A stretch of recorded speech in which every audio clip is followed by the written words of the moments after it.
ಮಾತೇಶ್ವರಿಜಿಯವರ ಅಮೂಲ್ಯ ಮಹಾವಾಕ್ಯ. ಈಗ ವಿಕರ್ಮ ಮಾಡುವುದರಲ್ಲಿ ಕಾಂಪಿಟೇಷನ್ ಮಾಡಬಾರದು. ಮೊದಲು ನಿಮ್ಮ ಬಳಿ ಈ ಗುರಿಯನ್ನು ಅವಶ್ಯವಾಗಿ ಇಟ್ಟುಕೊಳ್ಳಬೇಕು.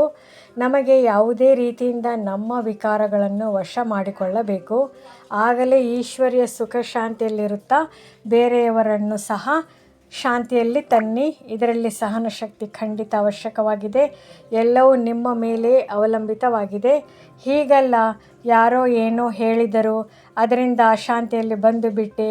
ಇಲ್ಲ, ಜ್ಞಾನದ ಮೊದಲ ಗುಣವಾಗಿದೆ ಸಹನ ಶಕ್ತಿ ಧಾರಣೆ ಮಾಡುವುದು.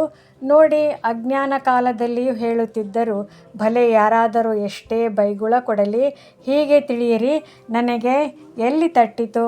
ಭಲೆ ಯಾರು ಬೈಗುಳ ಕೊಟ್ಟರೂ ಅವರು ಖುದ್ದು ಅಶಾಂತಿಯಲ್ಲಿ ಬಂದು ಬಿಟ್ಟರು. ಅವರ ಲೆಕ್ಕಾಚಾರ ತಮ್ಮದೇ ಇರುತ್ತೆ.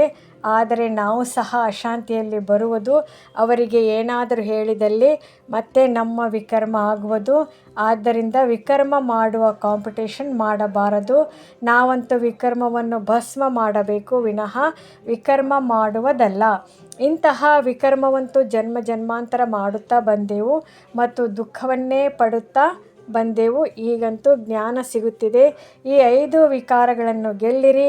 ವಿಕಾರಗಳದ್ದು ಸಹ ದೊಡ್ಡ ವಿಸ್ತಾರವಿದೆ. ಬಹಳ ಸೂಕ್ಷ್ಮ ರೀತಿಯಿಂದ ಬರುತ್ತದೆ. ಯಾವಾಗ ಈರ್ಷ್ಯೆ ಬಂದು ಬಿಡುತ್ತೆ ಆಗ ಯೋಚಿಸಿರಿ, ಇವನು ಹೀಗೆ ಮಾಡಿರುವುದರಿಂದ ನಾನು ಏಕೆ ಹೀಗೆ ಮಾಡಬಾರದು. ಇದಾಗಿದೆ ದೊಡ್ಡ ತಪ್ಪು. ನೀವಂತೂ ತಪ್ಪು ಮಾಡದವರನ್ನಾಗಿ ಅಂದರೆ ಅಬೂಲ್ ಮಾಡಬೇಕು. ಒಂದು ವೇಳೆ ಯಾರಾದರೂ ಏನಾದರೂ ಹೇಳಿದರೆ ಹೀಗೆ ತಿಳಿಯಿರಿ, ಇದು ಸಹ ನನ್ನ ಪರೀಕ್ಷೆಯಾಗಿದೆ. ನನ್ನಲ್ಲಿ ಎಲ್ಲಿಯವರೆಗೆ ಸಹನ ಶಕ್ತಿ ಇದೆ. ಒಂದು ವೇಳೆ ಯಾರಾದರೂ ನಾನು ಬಹಳ ಸಹನೆ ಮಾಡಿದೆ, ಒಂದು ಬಾರಿಯಾದರೂ ರೋಷ ಬಂದಿತೆಂದರೆ ಕಡೆಯಲ್ಲಿ ಫೇಲ್ ಆಗಿ ಬಿಡುವೆನು. ಯಾರು ಹೇಳಿದರು ಅವರು ತನ್ನ ಸ್ಥಿತಿಯನ್ನು ಕೆಡಿಸಿಕೊಂಡರು. ಆದರೆ ನಿಮಗಂತೂ ಸ್ಥಿತಿ ಮಾಡಿಕೊಳ್ಳಬೇಕು ವಿನಃ ಕೆಡಿಸಿಕೊಳ್ಳುವುದಲ್ಲ. ಆದ್ದರಿಂದ ಒಳ್ಳೆಯ ಪುರುಷಾರ್ಥ ಮಾಡಿ ಜನ್ಮ ಜನ್ಮಾಂತರ ಒಳ್ಳೆಯ ಪ್ರಾರಬ್ಧ ಮಾಡಿಕೊಳ್ಳಬೇಕು. ಬಾಕಿ ಯಾರು ವಿಕಾರಗಳಿಗೆ ವಶರಾಗಿದ್ದಾರೆ ತಿಳಿಯಿರಿ, ಅವರಲ್ಲಿ ಭೂತ ಪ್ರವೇಶವಾಗಿದೆ.